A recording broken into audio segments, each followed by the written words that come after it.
Presiden Ukraina Volodymyr Zelensky mengaku terkejut ketika mendengar keterangan dari Presiden Turki Recep Tayyip Erdogan bahwa Rusia siap untuk mencapai semacam perdamaian.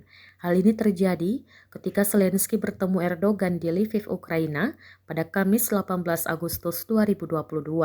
Sekjen PBB Antonio Guterres hadir juga dalam pertemuan untuk membahas upaya meredakan perang Rusia-Ukraina yang telah berkecamuk selama hampir 6 bulan tersebut. Dilansir dari AFP, Zelensky mengatakan kepada wartawan bahwa dia sangat terkejut mendengar dari Erdogan bahwa Rusia siap untuk semacam perdamaian. Menanggapi hal ini, Presiden Ukraina memilih mengesampingkan perdamaian jika Rusia belum benar-benar menarik pasukannya dari Ukraina. Erdogan sendiri sebelum bertemu dengan Zelensky kali ini telah lebih dulu bertemu dengan Presiden Rusia Vladimir Putin. Pemimpin Turki itu terhitung bertemu dengan Zelensky hanya berselang 2 pekan setelah terbang ke Sochi, Rusia untuk melakukan pembicaraan dengan Putin, di mana kedua pihak berjanji untuk meningkatkan kerjasama ekonomi.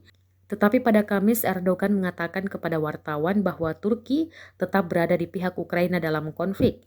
Dia pun menyatakan komitmen Turki akan melanjutkan upaya diplomatiknya untuk mengakhiri perang Rusia-Ukraina.